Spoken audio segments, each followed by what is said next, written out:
A collision of power and purpose. It was a crisp autumn afternoon in the bustling city of Riverwood, where the streets pulsed with the rhythm of daily life. Sidewalks buzzed with pedestrians, their hurried steps weaving through a tapestry of laughter, conversation, and the occasional bark of a street vendor hawking roasted chestnuts. The city's essence was one of vibrant energy, a place where dreams collided with reality in unpredictable ways. Amidst the sea of movement, a woman walked with deliberate purpose. Alana Brooks was striking not because of her outward appearance, but because of the aura of calm confidence she exuded. Her dark mahogany skin gleamed under the golden sunlight, a natural radiance that seemed to command attention without effort. She wore a simple yet elegant navy blue dress, its fabric flowing gracefully with each step she took.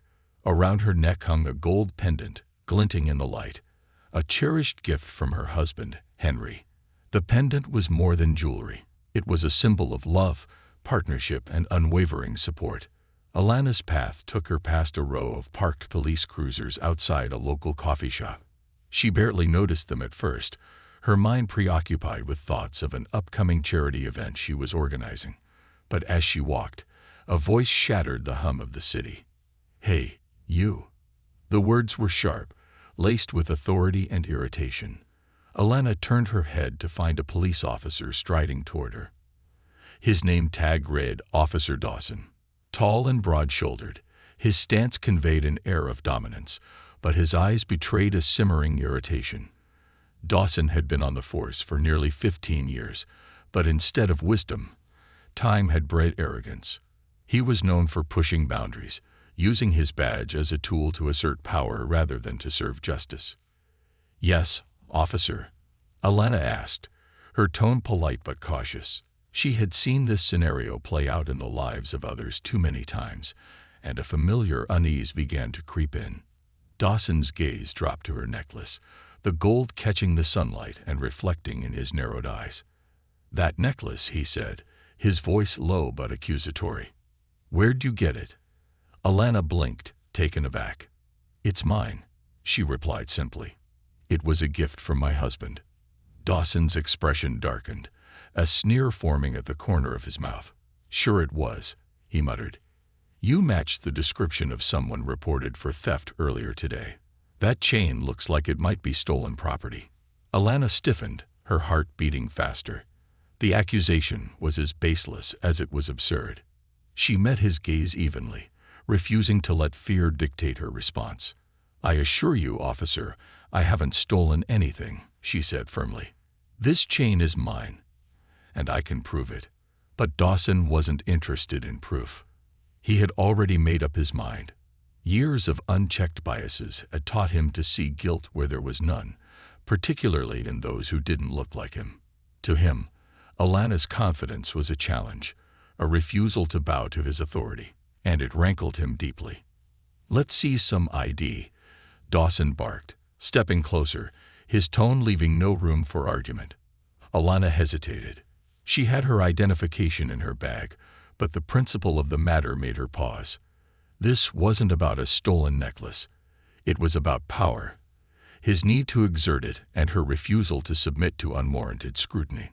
"I'll provide my ID," she said calmly, "but only after you tell me why I'm being stopped. What theft are you referring to? Who made this report?" Dawson's sneer deepened. "I'm asking the questions here," he snapped. "Now, hand over your ID." The exchange had drawn the attention of passers-by. Some slowed their steps, their curiosity piqued, while others avoided the scene altogether, unwilling to get involved. The air was thick with tension, the kind that came when authority was misused in broad daylight. Alana remained resolute. "Officer, I have nothing to hide," she said, her voice unwavering. "But I also have the right to know why I'm being targeted. If this is about my necklace, I can show you proof of ownership. Otherwise, I'd like to continue on my way." Dawson's face turned red, a mix of frustration and embarrassment. He wasn't accustomed to being challenged, especially not by someone like Alana. To him, her calm defiance was an affront, and his ego wouldn't allow him to back down. "You're coming with me," he declared, reaching for his radio. "We'll sort this out at the station." The words hung in the air like a storm cloud. Alana's jaw tightened, her hands clenching at her sides. She knew she had done nothing wrong. Yet here she was, being treated as a suspect simply for existing in the wrong place at the wrong time. But before she could respond, a new voice cut through the tension. "What's going on here?" The voice was calm but commanding, carrying the weight of authority that demanded immediate attention. Both Alana and Dawson turned to see a tall, well-dressed man approaching. His stride was measured, but his presence was magnetic.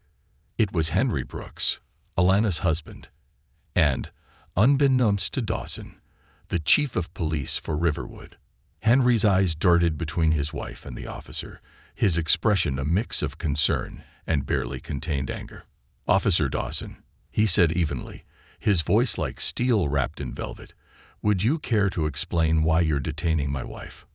Dawson froze, his mouth opening and closing as the realization of his monumental mistake began to dawn on him.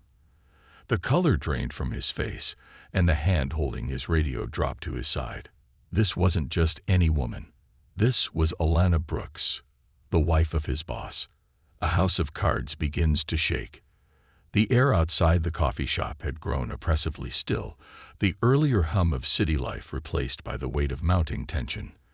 Officer Dawson stood frozen, his mind racing to piece together and escape from the disaster unfolding before him. For the first time in years, his authority, a shield he had wielded recklessly, had been stripped away, leaving him exposed and vulnerable. Alana glanced at her husband, her shoulders relaxing slightly at the sight of his calm, commanding presence. But beneath Henry's composed exterior was a storm brewing, his protective instincts roaring like thunder in his chest. He had spent years fighting for justice, battling against both crime and the silent rot of bias within his department. Today, that fight had hit far closer to home than he had ever anticipated. "I'm waiting, Officer Dawson," Henry said again, his voice low but sharp, cutting through the silence like a blade. "What's the reason for detaining my wife? Explain yourself." Dawson's mouth opened, a weak attempt at justification forming on his lips. "Chief Brooks, I thought she matched the description of a suspect reported for theft earlier today." His words stumbled out, his usual confidence replaced by a stammering uncertainty. Henry's sharp gaze didn't waver. "Matched the description? And what description would that be?" His voice remained calm, but each word was loaded with an unmistakable warning. "Well, African-American female, wearing gold jewelry." Dawson trailed off, realizing too late the damning implications of his words. Alana raised an eyebrow, her patience slipping. "That's it?" she asked, her voice steady but firm. "That's your entire description? Do you have any other identifying details? Height, build, hair color, clothing? Or was the gold necklace enough for you to assume guilt?" Dawson's face reddened further, and he shifted uncomfortably on his feet. "It wasn't like that," he muttered weakly, though his defensive tone made it clear that he knew exactly how damning his actions appeared. Henry's jaw tightened, the weight of his anger barely concealed behind his composed expression. He took a step closer to Dawson, his voice dropping even lower, each syllable deliberate and measured. "You mean to tell me that based on nothing more than my wife's skin color and the fact that she's wearing a necklace, you decided to stop her in broad daylight? To question her integrity without a shred of evidence?" Dawson opened his mouth to respond, but no words came. The realization that there was no justification, no credible excuse for his actions, hung heavy in the air. The crowd that had gathered now watched intently, their silent presence amplifying Dawson's discomfort. Phones were out, recording every word, ensuring there would be a record of what had transpired. Henry turned to Alana, his gaze softening for a moment. "Are you all right?" he asked gently, his concern for her overshadowing his frustration with the officer. "I'm fine," Alana replied, though her voice carried the weight of her exhaustion. She had grown used to moments like this, moments where her existence was questioned, her worth debated, and her dignity challenged. But today, standing beside Henry, she felt a flicker of hope that perhaps this time, the system might be held accountable. Henry straightened, turning his full attention back to Dawson. "You'll hand over your badge and gun," he said evenly, his authority as chief evident in every word. "Effective immediately, you are suspended pending an internal investigation. I'll be expecting your full report on my desk by the end of the day." Dawson's eyes widened, his body stiffening in disbelief. "Chief, You have two options, officer," Henry interrupted, his voice like ice. "You can comply, or I'll make sure you're escorted out of this precinct in handcuffs. Your choice." The crowd murmured in approval, their collective energy shifting in support of the chief's decisive actions. Dawson's shoulders slumped, the fight draining from him as the weight of his situation became inescapable. "Yes, Chief," he muttered, his voice barely audible as he turned to walk back toward his cruiser. As Dawson retreated, Henry placed a protective hand on Alana's shoulder, guiding her away from the crowd. His steps were measured, his mind already racing ahead to what would come next. A fire ignites. Later that evening, Henry sat across from Alana at their dining table, the glow of the city lights filtering through the large windows of their apartment. The warmth of their home felt like a stark contrast to the cold reality of the day's events. "Are you sure you're okay?" Henry asked again, his voice softer now, filled with the concern of a husband rather than the authority of a police chief. Alana nodded, though her eyes betrayed her fatigue. "I'm okay," she said quietly, her fingers absent-mindedly tracing the edge of her coffee mug. "But Henry, this can't be the end of it. What happened today isn't just about me. It's about how many others have faced the same treatment without someone there to intervene." Henry leaned back in his chair, his hands clasped in front of him. He had spent his entire career fighting for justice, believing in the power of law enforcement to protect and serve. But incidents like today reminded him how far the system still had to go. "You're right," he said after a long pause. "This isn't just about us. Dawson's behavior isn't isolated. It's a symptom of a larger problem. And it's my responsibility to address it." Alana's eyes met his, a spark of determination shining through her weariness. "Then we need to make this public," she said firmly. "People need to know what's happening. They need to see that change is possible, but only if we hold people like Dawson accountable." Henry hesitated. As chief, he was no stranger to public scrutiny, but taking this fight into the open would mean risking everything. His career, his reputation, even his safety could be jeopardized. But as he looked into Alana's unwavering gaze, he knew there was no other choice. "You're right," he said again, his resolve hardening. "We'll start with an internal investigation, but if the department tries to sweep this under the rug..." He paused, taking a deep breath. "Then we take it to the public." The first steps toward justice. The following morning, Henry arrived at the precinct early, his mind already racing with plans. He called an emergency meeting with his leadership team, laying out the details of Dawson's suspension and the investigation that would follow. "I want a thorough review of Dawson's record," Henry said firmly, his eyes scanning the room. "Every stop, every complaint, every incident he's been involved in. If there's a pattern of misconduct, we'll uncover it." The room was silent, the weight of Henry's words settling over the assembled officers. Some nodded in agreement, their respect for the chief evident, but others exchanged uneasy glances, their discomfort with the scrutiny palpable. As the meeting adjourned, Henry's second-in-command, Lieutenant Grace Walker, approached him. "You know this won't be easy," she said, her tone low but supportive. "Dawson's been here for years. He's got friends in high places, and they won't be happy about this." "I'm not here to make friends," Henry replied. "I'm here to uphold the values this department claims to stand for, and if that means ruffling a few feathers, so be it." Grace nodded, a small smile playing at the corner of her lips. "Then you'll have my full support," she said simply. A storm brews. As the days passed, The investigation began to uncover more than Henry had anticipated. Complaints against Dawson, many of them dismissed or ignored, painted a picture of a man who had abused his position of power for years. The more they dug, the more apparent it became that Dawson's actions were not isolated.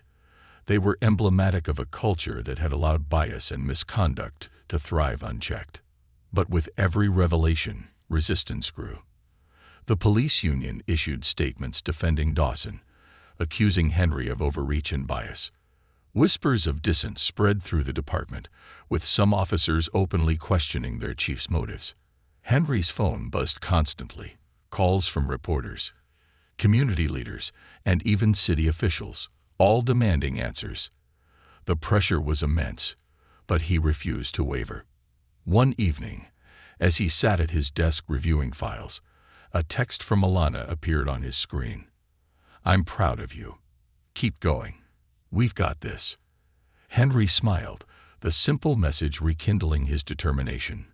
He knew the road ahead would be long and fraught with challenges, but he also knew he wasn't walking it alone. The weight of truth. The morning dawned heavy and overcast, the sky cloaked in gray clouds that threatened rain. Henry sat in his office at the precinct, his desk buried beneath a mountain of files. The investigation into Officer Dawson's misconduct had unearthed more than Henry had anticipated, and each piece of evidence felt like another brick added to the weight he carried. A knock at his door pulled him from his thoughts. Lieutenant Grace Walker stepped in, her expression serious. She carried a folder in her hands, its contents thick enough to make Henry's stomach churn. "Chief," Grace said, closing the door behind her, "we've got a problem." Henry gestured for her to sit, bracing himself for whatever was coming. Grace placed the folder on his desk and opened it, revealing a series of reports, complaints, and disciplinary actions, or rather, the lack of them. "This is Dawson's file," she explained. "And it's not just bad, it's systemic. He's been protected for years, Chief. Every time a complaint was filed, it was dismissed or buried. And it wasn't just Dawson. There's a pattern here, officers with similar histories, all swept under the rug." Henry leaned forward, scanning the documents. The details were damning. Racial profiling complaints, allegations of excessive force, even reports of verbal abuse during routine stops. Each case followed the same pattern: filed, ignored, forgotten. "Who's been protecting him?" Henry asked, though he already had an idea. Grace hesitated. "The usual suspects," she said. "The union, a few higher-ups, maybe even someone on the city council. Dawson's been untouchable because he's part of the old guard, and they protect their own. If you push this, Chief, you're going to make a lot of enemies." Henry closed the folder and leaned back in his chair, his mind racing. He had known the investigation would be messy, but this was more than he had anticipated. It wasn't just about Dawson anymore. It was about an entire system that had enabled and encouraged his behavior. "Grace," he said after a long pause, "if we don't push this, nothing changes. I didn't take this job to maintain the status quo. If there are people in this department who think they're above accountability, they're wrong. We're going to see this through, no matter what." Grace nodded, her respect for Henry evident in her eyes. "I'm with you, Chief. But we need to be smart about this. The union's already gearing up for a fight, and the media's circling like sharks. We need a strategy. Public pressure." As the day wore on, the storm outside mirrored the brewing conflict within the department. Rain lashed against the windows, and thunder rumbled in the distance. By the time Henry left the precinct, he felt as though he had aged a decade. At home, Alana was waiting for him, her laptop open on the dining table. She had spent the day reaching out to community leaders, activists, and journalists, ensuring that the story wouldn't be silenced.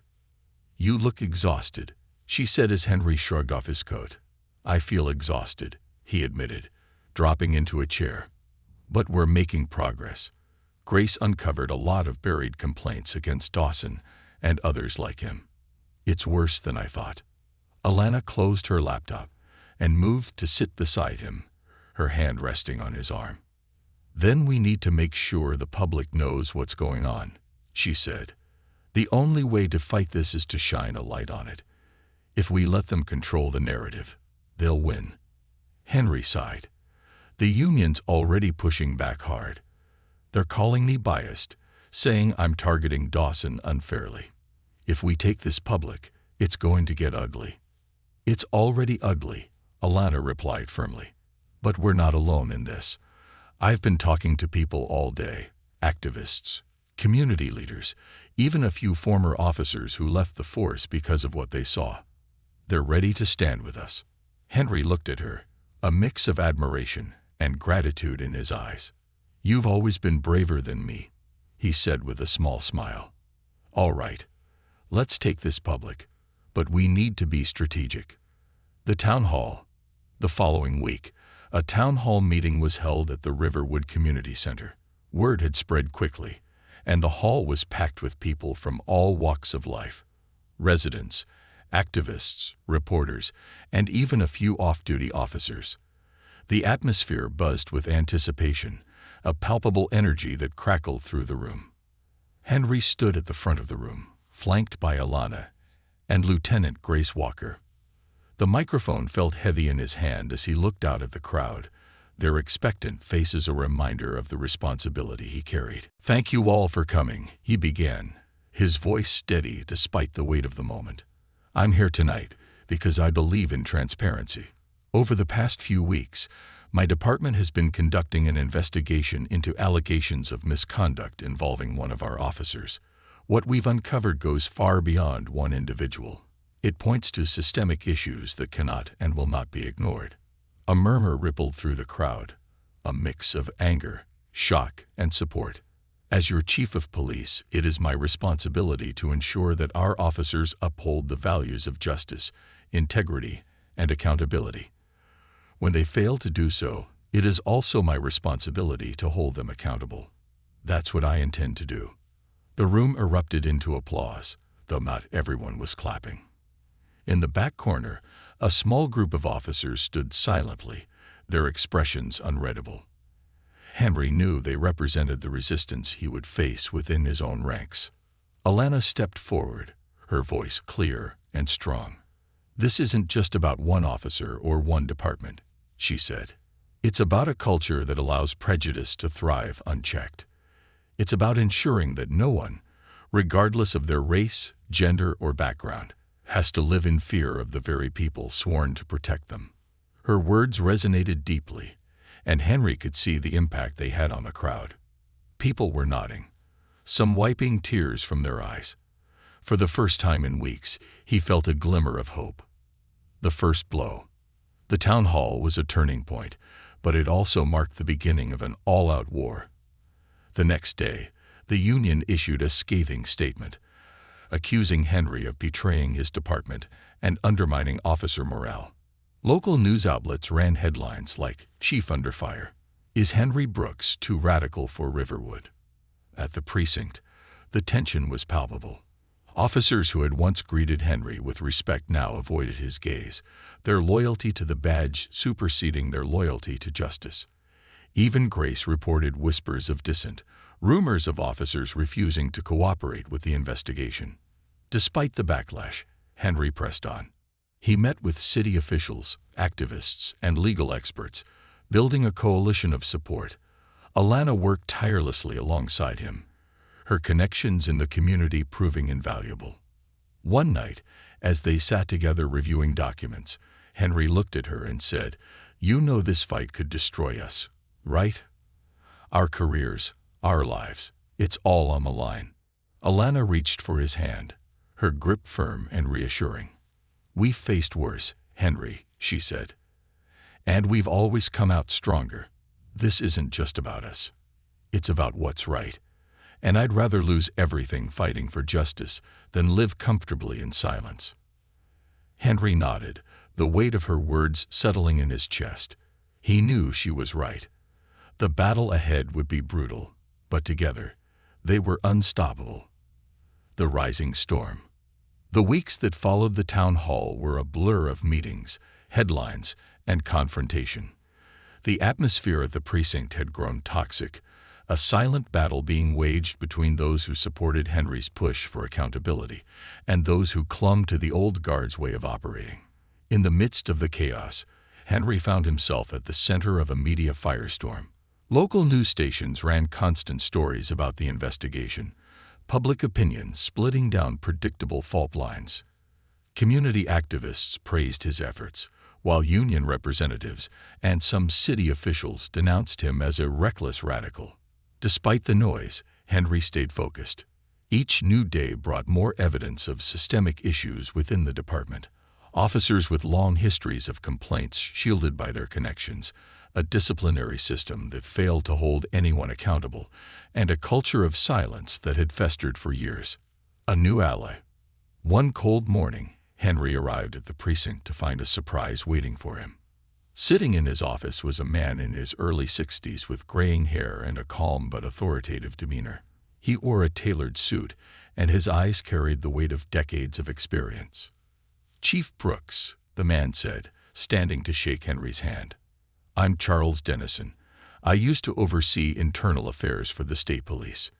Henry raised an eyebrow, shaking the man's hand. "I've heard of you," he said cautiously. Dennison had a reputation as a straight shooter, someone who didn't shy away from exposing corruption, even when it meant going up against powerful institutions. "I imagine you have," Dennison replied with a small smile. "I've been following what's happening here in Riverwood. I wanted to offer my help." Henry frowned slightly, wary of ulterior motives. "And why would you do that?" Dennison's expression grew serious. "Because I've seen this before. Departments like yours are riddled with corruption, but the moment someone tries to clean it up, they're buried under the weight of the system. You're fighting a battle you can't win alone. Let me help level the playing field." Henry studied him for a moment, weighing his words. He knew how dangerous it was to trust outsiders, but something in Dennison's demeanor felt genuine. "All right," Henry said finally, "but I'll need to know exactly what you're bringing to the table." Dennison nodded, pulling a thick folder from his briefcase. "I've got contacts, resources, and experience navigating the minefield you're standing in.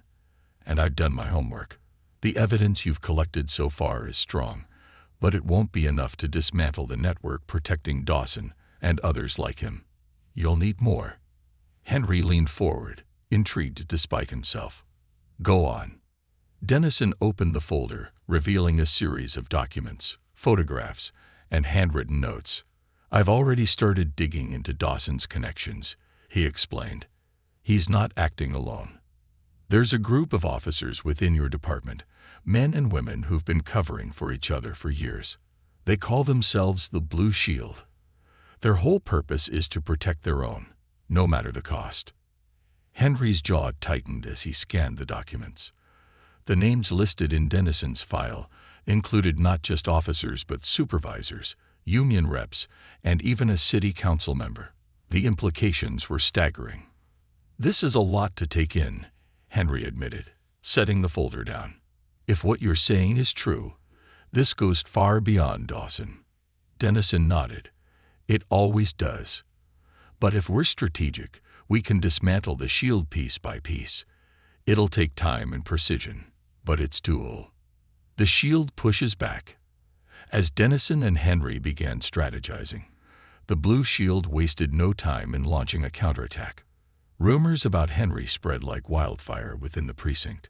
Claims that he was using the investigation to settle personal vendettas, that he was unfit to lead, that he had fabricated evidence against Dawson.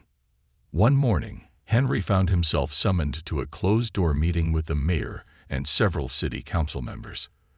The room was tense, the air thick with unspoken accusations. "Chief Brooks," Mayor Caldwell began, her tone icy, "we've received numerous complaints about the way you're handling this investigation. Some of your own officers are saying you've lost objectivity." Henry met her gaze evenly. "With all due respect, Madam Mayor, objectivity isn't the issue here. The issue is accountability. If some officers are uncomfortable with that, it's because they know they've done something wrong." Caldwell's expression hardened. "Be that as it may, This department can't afford a scandal. The city's reputation is on the line, and I expect you to handle this discreetly." Henry's temper flared, but he kept his voice steady. "Discretion is what allowed these issues to fester in the first place. I won't sweep this under the rug just to protect a few egos." The mayor leaned back in her chair, clearly displeased. "You're playing a dangerous game, Chief. I hope you understand what's at stake." "I do," Henry said firmly. "But I also understand that the people of this city deserve better. If we don't fix this now, we're just delaying the inevitable." The people speak. Meanwhile, Alana's efforts in the community were gaining traction. She organized a series of public forums, inviting residents to share their stories of interactions with the police. The events were emotional, with people of all ages and backgrounds recounting instances of profiling, harassment, and abuse. One story stood out: a young man named Terrence, who described being pulled over by Dawson late one night for driving suspiciously in his own neighborhood. Terrence's voice trembled as he spoke of being handcuffed, humiliated, and left shaken for weeks afterward. "I kept asking what I did wrong," Terrence said, his voice breaking. "But he never gave me an answer. He just kept saying, 'People like you always have something to hide.'" The room fell silent, the weight of his words pressing down on everyone present. Alana stepped forward, placing a reassuring hand on Terrence's shoulder. "Thank you for sharing your story," she said softly. "This is why we're fighting, to make sure no one else has to go through what you did." The forums became a rallying cry, sparking protests and calls for reform. The public support for Henry and Alana grew, creating a groundswell of momentum that the Blue Shield couldn't ignore. The first crack.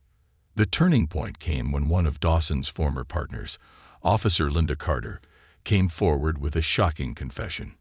In a recorded statement, she described years of misconduct she had witnessed and, at times, participated in under Dawson's leadership. "I knew it was wrong," Linda admitted, her voice trembling. "But I was scared. Everyone knew about the Blue Shield. If you spoke out, they'd ruin you." Her testimony was a bombshell, corroborating much of the evidence Henry and Dennison had already uncovered. It also provided a critical lead: a hidden network of financial transactions that tied the Blue Shield to powerful allies within the city. The stakes rise. As the investigation deepened, so did the threats against Henry and Alana. Anonymous notes were slipped under their door, warning them to back off. One night, their car tires were slashed, a chilling reminder of how far the Shield was willing to go to protect itself. But instead of scaring them off, the threats only strengthened their resolve. Together, they pressed forward, determined to expose the truth no matter the cost. "Let them try to intimidate us," Alana said one evening, her voice filled with quiet determination. "They're scared because they know we're getting close." Henry nodded, his jaw set. "We're not just fighting for us anymore," he said. "We're fighting for everyone who's ever been silenced, and we're not backing down." The tipping point. The world seemed to grow smaller as the intensity of the fight mounted. The line between friends and enemies blurred, even among people Henry had trusted for years. Riverwood was a city on edge, its streets filled with whispers of the corruption being uncovered within the police department. Protests swelled outside the precinct, with chants echoing demands for justice. Inside, the atmosphere had turned frigid, the air heavy with resentment and mistrust. Henry sat at his desk late one night, staring at a map of Riverwood spread out before him. Red pins marked incidents tied to Officer Dawson and others in the so-called Blue Shield. There were too many pins, too many lives disrupted, too many unanswered questions. His phone buzzed on the desk, a call from Lieutenant Grace Walker. "Chief," she began, her voice low and urgent. "We've got a problem." Henry felt his stomach tighten. "What now?" "Internal affairs," Grace replied. "They're coming after you. Officially. They're calling it a misuse of resources, claiming you're overstepping your authority by pursuing this investigation so aggressively." Henry exhaled slowly, closing his eyes for a moment. He had expected this, but it still felt like a punch to the gut. Who's behind it? Captain Norris, for one, Grace said. And he's not alone. The union's pressuring Aya to derail the investigation entirely. They're claiming it's a witch hunt. Henry tightened his grip on the phone. Let them come. I've been doing everything by the book. You have, Grace agreed. But they don't care about the book, Chief. They care about protecting their own. You need to be ready for them to come after you personally. Henry's jaw tightened. I've already put everything on the line. Grace, they can come for me if they want, but they won't stop this investigation. Grace's voice softened, her loyalty clear. We've got your back, Chief, but you need to be careful. They'll play dirty. The anonymous tip. The next morning, Henry found an unmarked envelope waiting on his desk. Inside was a USB drive, along with a single sheet of paper bearing the words, "You'll need this if you want to win." He plugged the drive into his laptop, his curiosity battling with suspicion. The files it contained were shocking. Internal emails, text messages, and recordings implicating several high-ranking officers in a wide-ranging scheme to shield misconduct within the department. Among the names listed were Dawson, Captain Norris, and even members of the city council. One recording stood out, a conversation between Dawson and Norris discussing how to suppress complaints from the public. "Just bury it," Dawson said in the recording, his voice cold and dismissive. "We've done it before, and we'll do it again. No one's going to dig that deep." Henry leaned back in his chair, his mind racing.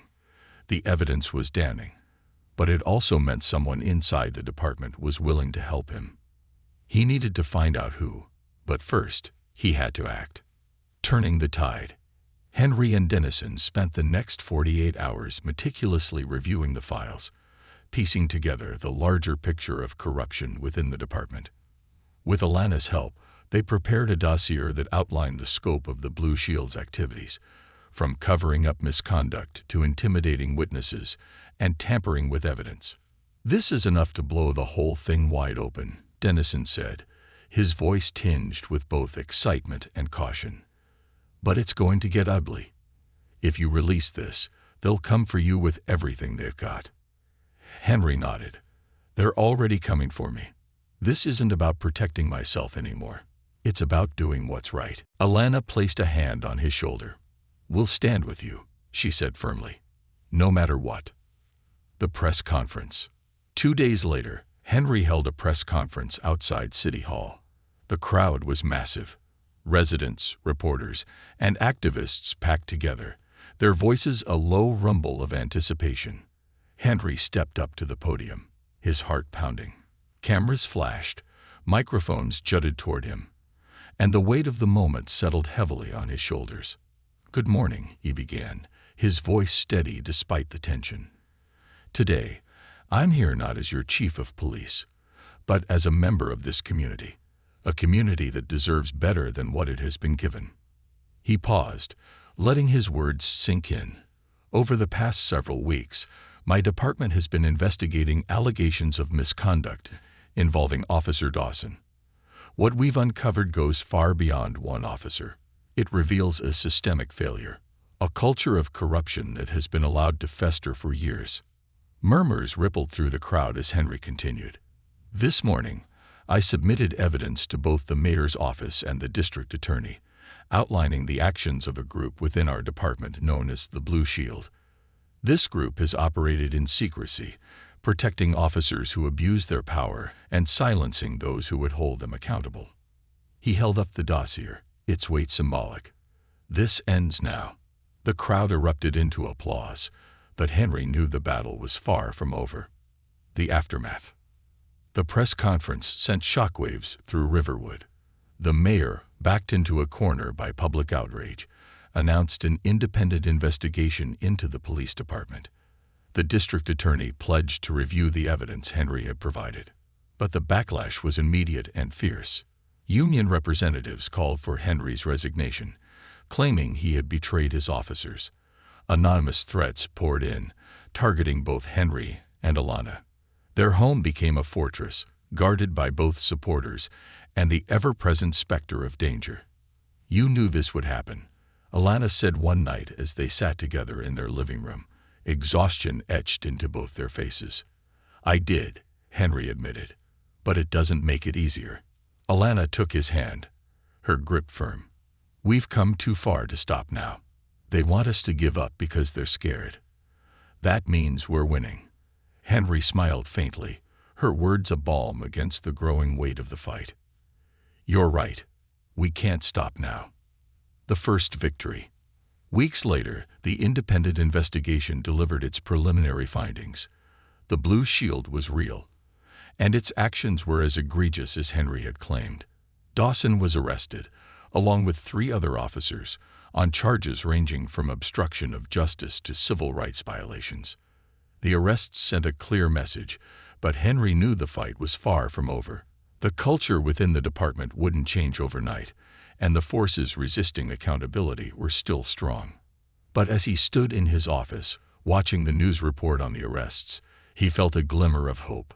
The first crack in the Blue Shield had appeared, and now it was up to him, and the community, to shatter it completely. The long road to justice. The morning was quiet, almost eerily so, as Henry stood at the window of his office, watching the precinct parking lot below. The weight of the past months was etched into every line of his face. The arrests of Officer Dawson and others implicated in the Blue Shield had sent shockwaves through Riverwood, but the victory felt hollow. He knew the hardest battles lay ahead. The city was in turmoil, its trust in law enforcement shaken to the core. Protests continued to swell, demanding broader accountability and sweeping reforms. Within the precinct, the divide among officers had grown into an open rift. Some supported Henry's fight for transparency, while others saw him as a traitor, a man who had turned against his own. A knock at the door broke his reverie. Lieutenant Grace Walker stepped in, her face a mixture of exhaustion and determination. "Chief, you need to see this," she said, holding up a tablet. Henry took it, his eyes narrowing as he scanned the headline. "Whistleblower reveals extent of corruption in Riverwood Police Department." The article detailed accounts from anonymous officers who had come forward, corroborating Henry's findings and adding new allegations to the mix. It named names, outlined cover-ups, and painted a picture of a department in crisis. "More officers are speaking out," Grace said, her voice laced with cautious optimism. "This is what we needed. Proof that this isn't just about Dawson or a few bad apples. The culture itself is rotten." Henry nodded, setting the tablet down. "It's progress, but it's going to make us more enemies. The union's already mobilizing. They've filed a formal motion for my removal as chief." Grace frowned. "They don't have the power to remove you." "They don't need power," Henry replied.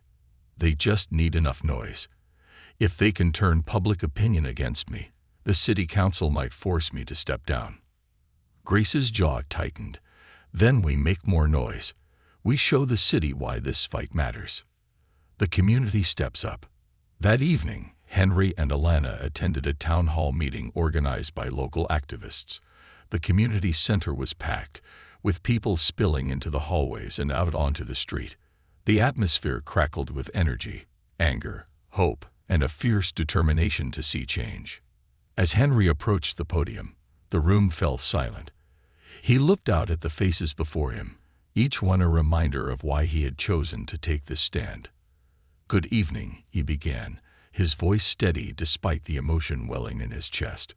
"Over the past months, this city has faced a reckoning.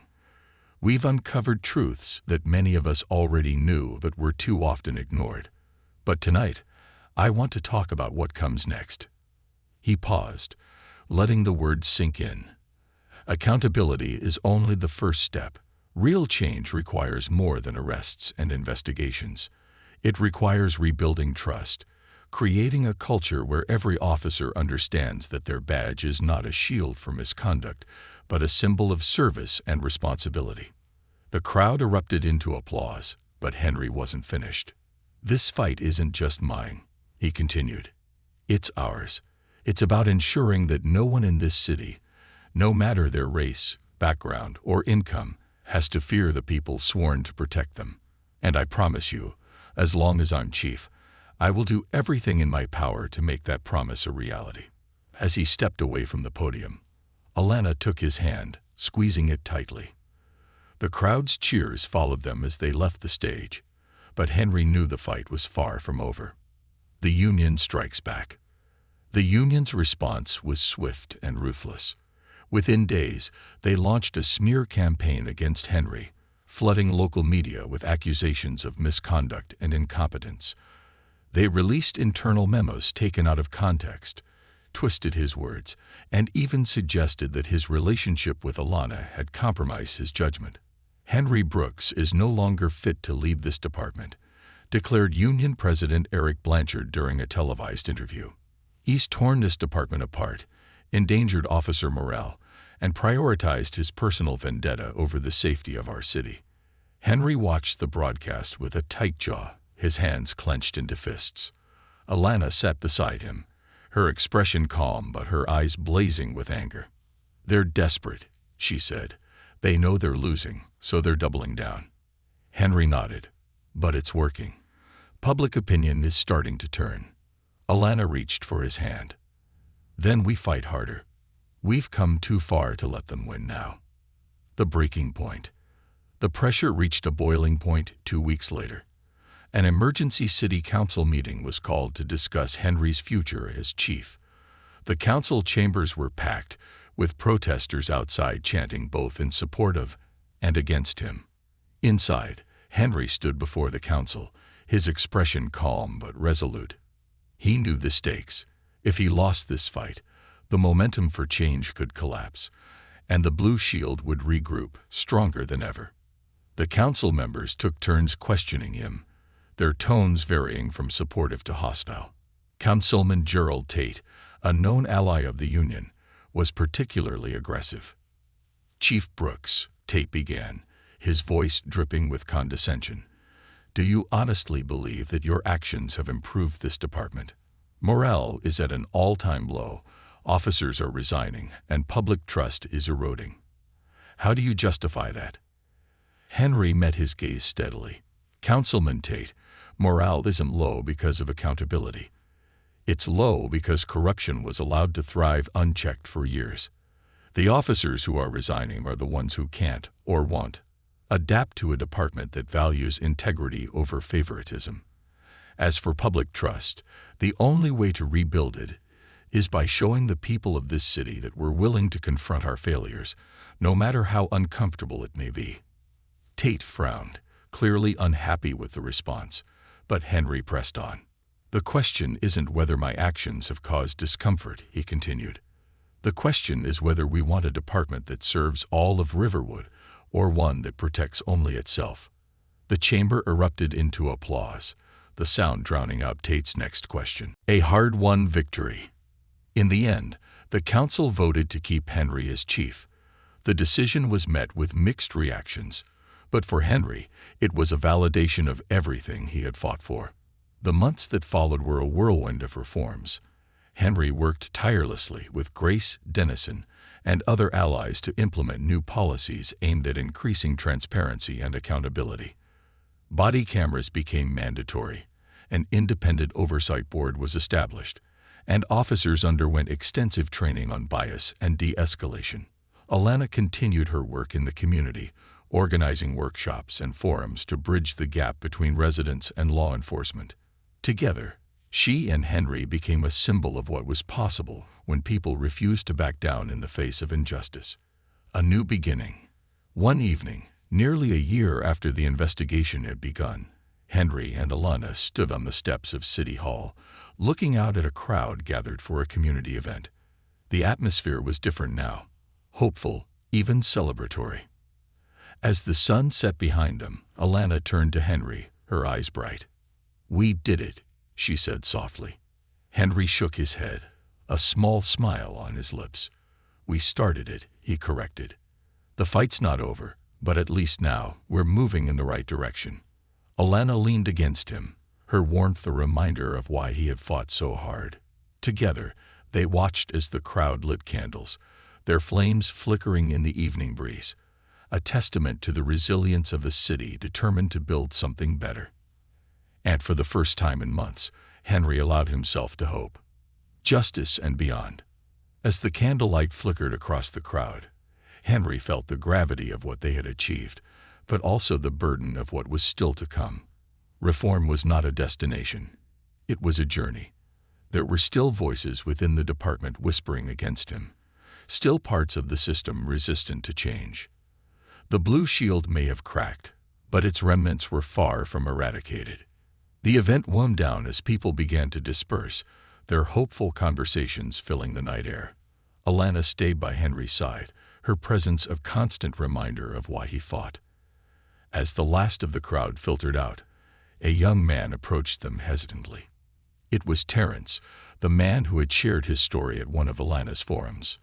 "Chief Brooks, Mrs. Brooks," Terence began, his voice quiet but steady. "I just wanted to say thank you. For listening. For fighting. People like me.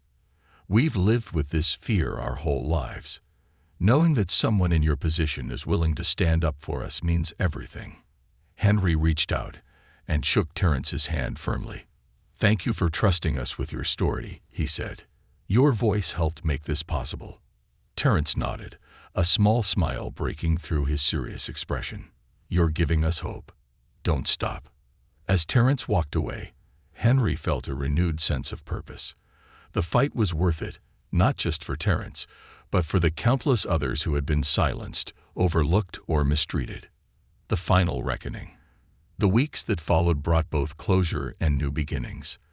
The Independent Oversight Board launched its first review of the department, uncovering further misconduct that led to the dismissal of several officers and the restructuring of internal policies. The district attorney's office pressed charges against Dawson and the other key members of the Blue Shield, ensuring their actions would face legal consequences. The city council, under immense public pressure, approved funding for community-led initiatives aimed at fostering better relationships between the police and residents. Alana played a pivotal role in shaping these programs, her work in the community gaining recognition and respect across Riverwood. But the journey wasn't without its costs. Henry continued to face resistance from within the department. Some officers resigned, unable to adapt to the new standards, while others quietly sabotaged reform efforts. The union remained a powerful force, though its influence had been diminished by the public backlash against its defense of Dawson. One day, Henry received a letter in the mail. It was unsigned, but the message was clear. "You're making enemies. Be careful." He showed it to Alana, who simply folded the letter and placed it in a drawer. "They're scared," she said. "That's why they're lashing out. Let them be scared. You've already proven you're stronger." Henry nodded, her words bolstering his resolve. He knew the threats were real, but he also knew he couldn't allow fear to dictate his actions. A new chapter. Months turned into a year, and the city of Riverwood began to heal. The reforms implemented under Henry's leadership showed early signs of success. Complaints of misconduct decreased, and trust in the police department slowly began to rebuild. It was far from perfect, but it was progress. Henry and Alana found themselves busier than ever, their lives intertwined with the fight for justice and equality. Yet they made time for themselves, carving out quiet moments to reflect on how far they had come. One evening, as they sat on their front porch watching the sun dip below the horizon, Alana turned to Henry. "Do you ever regret it?" she asked softly, "putting everything on the line like this?" Henry thought for a moment before shaking his head. "No," he said. "It's been the hardest thing I've ever done, but it's also been the most important. If we didn't stand up, who would?" Alana smiled, her hand finding his. "Then we keep going," she said. "Together." The legacy. In the years that followed, Henry and Alana's fight became a catalyst for broader change. Their story inspired other cities to confront their own issues of bias and misconduct within law enforcement. National organizations took notice, and Henry was invited to speak at conferences and panels about reform and accountability. But for Henry, the greatest reward wasn't the recognition. It was the knowledge that Riverwood had become a safer, more just place for everyone who called it home. The scars of the past would never fully fade, but the city was no longer defined by them. It was defined by its resilience, its willingness to confront uncomfortable truths, and its commitment to building something better. On a crisp fall morning, Henry stood outside the precinct, watching officers and civilians interact during a community event. The tension that had once defined these interactions was gone, replaced by a sense of mutual respect. As Alana joined him, holding 2 cups of coffee, he smiled. "We've come a long way," he said. "We have," she agreed. "And we're not done yet." Henry nodded, his gaze fixed on the horizon. The road ahead was long, but he was ready. With Alana by his side, and the support of a community that refused to give up, he knew they could face whatever came next. Together, they had turned a moment of injustice into a movement for change. And together, they would ensure that Riverwood, and the world, never stopped fighting for justice.